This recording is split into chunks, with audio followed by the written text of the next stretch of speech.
మీ business ఏదైనా మీ ఊర్లో promotion చేయాలంటే అది సుమన్ టీవీతోనే సాధ్యం. ఇప్పుడే సంప్రదించండి.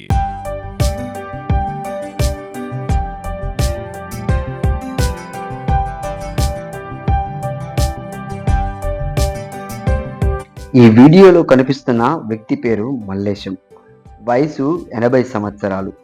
సిద్దిపేట పట్టణంలోని రామ్ నగర్ కాలనీలో నివాసం ఉంటున్నాడు.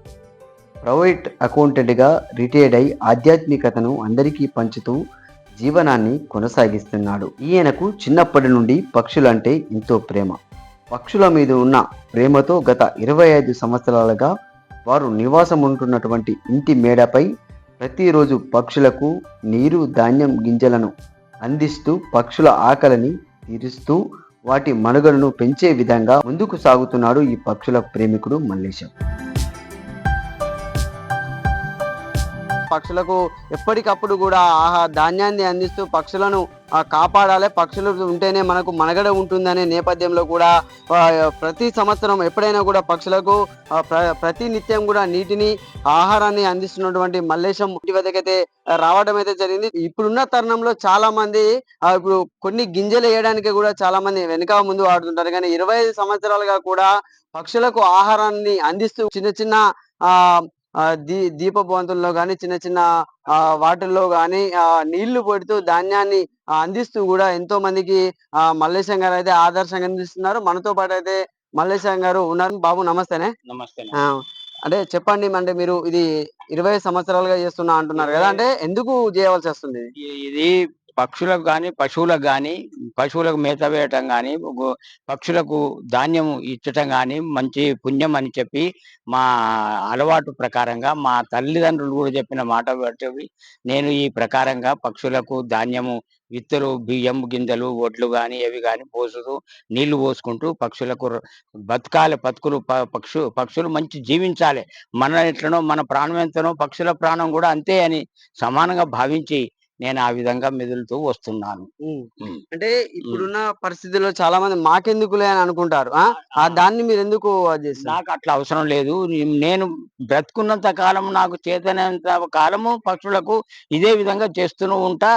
ఒకరు చెప్తే నేను నా యొక్క లక్షణం భగవంతుడు చెప్పిన తీర్పు ప్రకారంగా మా పక్షుల ఒక తోటి ప్రాణము, మూగజీవులు ఏవైనా మన ప్రాణంతో సమానం అని పెద్దలు చెప్పిన కనుక అదే మాట ప్రకారంగా నా తల్లిదండ్రులు కూడా చెప్పిన ప్రకారంగా విని నేను ఈ విధంగా నడుచుకుంటున్నా. చదువుకున్న వ్యక్తిని కనుక, శాస్త్ర పద్ధతులు తెలిసిన కనుక నేను ఆ విధంగానే నేను మెదులుకుంటూ పక్షులకు సహాయం చేస్తూ వస్తున్నా. అంటే మీరు ఏం చదువుకున్నారు? నేను 5th క్లాసుగా చదువుకున్నా కానీ ఇంగ్లీష్ రాదు, హిందీ, తెలుగు వస్తుంది. నేను చదువుకున్నది 5వ తరగతి 56లా. 1956లో 5వ తరగతి చదివిన నేను. మళ్ళీ నేను 10th పాస్ అయిన వాళ్ళు కూడా డిగ్రీ పాస్ అయిన వాళ్ళు కూడా నాతో మాట్లాడే సమానంగా వాళ్ళకి అంత మైండ్ లేదు. నేను ఆ ప్రకారంగా మెదులుతా, ఆ ప్రకారంగా ప్రవర్తిస్తా. మళ్ళా ఎక్సర్సైజ్ చేయటం కానీ ఏది కానీ అన్ని మన శ్రద్ధ మంచిగా నాకు ఒకరు చెప్పే అవసరం కూడా లేదు. భగవద్గీత పారాయణం కూడా చేస్తూ వచ్చిన 45 ఏళ్ళు 50 ఏళ్ళు ఆయన భగవద్గీత పారాయణం చేయబట్టి చిన్న పిల్లాన్ని 10 ఏళ్ల పిల్లాని కాడికెళ్ళే నాకు ఈ అభ్యాసం చాలా ప్రేమ. మళ్ళా టీచర్ ఏది చెప్పిండో అది ప్రకారంగానే నడుచుకుంటూ వచ్చిన నేను.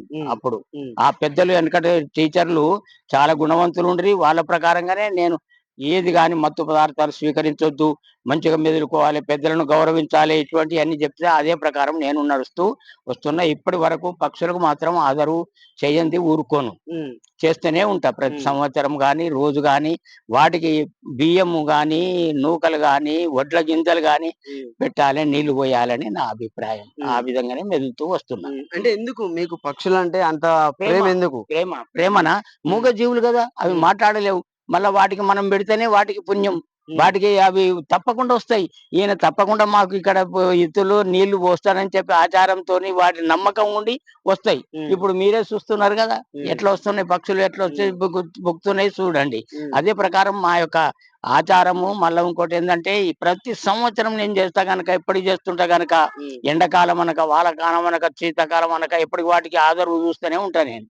అందుకని ఆయనకు వాటికి ఆ భగవంతుడు వాటి తోలిస్తూనే ఉంటాయి. పక్షుల కొరకు చూస్తుంటే వస్తూనే ఉంటాయి, పోతూనే ఉంటాయి. ఈ విధంగా నాకు ఆ అభిప్రాయం. అంటే ఇప్పుడు పక్షులు ఇప్పుడు ఉన్నటువంటి వాతావరణ కాలుష్యం గానీ, సెల్ ఫోన్ టవర్స్ వల్ల చాలా మంది, అంటే చాలా పిచ్చుకలే గానీ, చాలా రకాల పక్షులు అంతరించిపోతున్నాయి. దానిపై ఏం చెప్తారు మీరు? దాని అంతరించిపోతున్నాయి అంటే పక్షులు ఇప్పుడు వేటాడే వాళ్ళు జీవహింస చేయొద్దు అనే మాట భావన వాళ్ళకు ఉండదు.